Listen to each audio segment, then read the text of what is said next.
The legend of Brooks is that not only did his teammates love him, members of the media who covered him, respected him, but the common reach was to you, the fans. He touched you all. That's why you're here today, and that's why you're with him throughout his career and since his career has ended.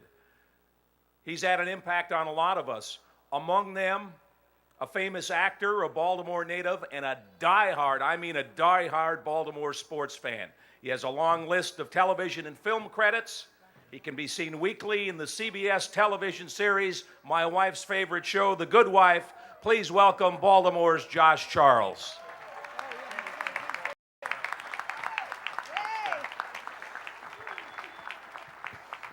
Thank you. It just occurred to me, sitting on the stage here listening to all these wonderful speeches, that this is as close as I'm ever going to get to inducting anyone into any kind of Hall of Fame. So I want to thank again Henry Rosenberg for doing what needed to be done. Thank you, sir.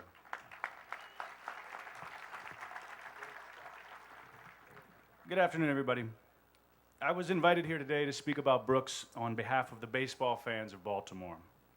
And while I would never claim to speak for all fans, I can at least speak on behalf of this fan in the hopes that my words will resonate with others. My task is relatively easy. Like every baseball fan in Baltimore, this man has a special place in my heart. And Brooks is an immortal figure in baseball history, and my memories of him are a mix of his time as a player, an announcer, and the humble man we've come to love and respect. For many of us, the number 5 is, in and of itself, a kind of magic number. In fact, if you were interested in breaking into my email or bank accounts, you'd need that number, because it's in every one of my passwords. Now, I grew up when the words Brooks Robinson had already taken up a kind of mythical status in this city. From spring to fall, I'd stay up well past my bedtime to watch him play, and later in his career to watch him announce games. And one could argue that I was such a poor student because of all the late nights spent watching him, Chuck Thompson, Scott Garceau do play-by-play on the West Coast games. But I wasn't alone. Every kid in this town grew up wishing they could play catch with Brooks or stand alongside him on the field at short. Well, I got that chance in 1997, playing a charity baseball game in Seattle. Even though I'm a lefty, I spent the better part of the day endlessly lobbying the manager to let me play shortstop. And then there I was, sitting side by side with the human vacuum cleaner himself. And we were all warming up prior to play, and Brooks was chatting with the third base coach. The first baseman threw a warm-up toss in my direction, and it bounced right through my legs. Horrified, I quickly looked to my right, but Brooks was deep in conversation and thankfully didn't notice. I ran to the outfield, grabbed the ball, and threw it back to first, and Brooks didn't miss a beat. He said, not even looking at me, "Oh, I saw it, Josh," and went right back to his chat. I still have a picture of us sitting side by side in the dugout from that game. I was 26 at the time, but in the photo I looked 12. The picture sits framed in my home next to shots of my closest friends and family.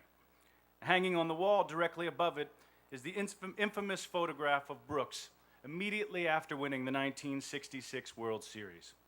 He's leaping into the air, and it literally looks like he's going to land on top of Etchebarren and McNally.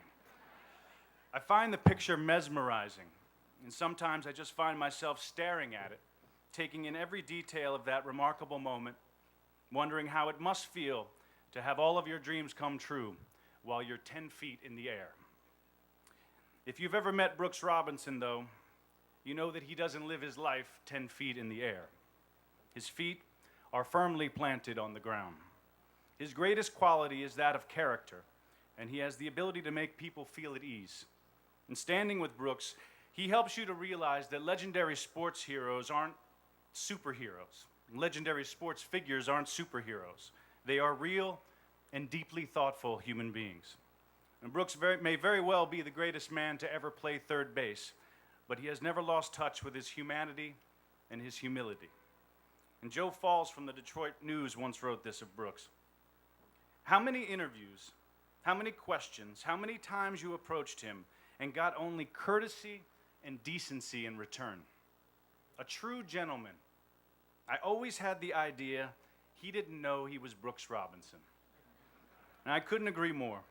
No matter how high we stand on our achievements, no matter how hard we fight to make our dreams come true, no matter how talented we think we are, or our peers say we are, Brooks has taught us to stand firmly on the ground and live our lives with graciousness and respect for others. And Brooks, in many ways, I think it's appropriate that we stand here today, separate and apart from the stadium itself. Because for so many of us, you stand for more than just the Orioles, or even baseball. You stand for Baltimore. And I'm so deeply honored to be here today because I know that looking towards the future, many of us fans are going to have very similar experiences coming here to stand before Joe Shepard's magnificent statue. Like every fan, I live for the year that the Orioles will return to greatness.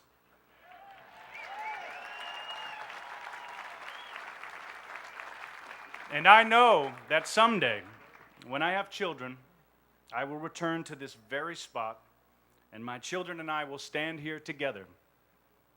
They won't ever ask me, hey, who is this?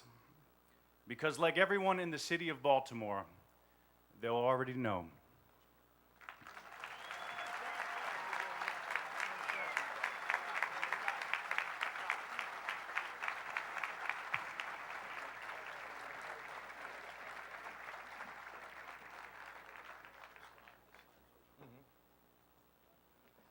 Josh, that was terrific, and I think you spoke for all this orange, all these fans. That's exactly how they feel.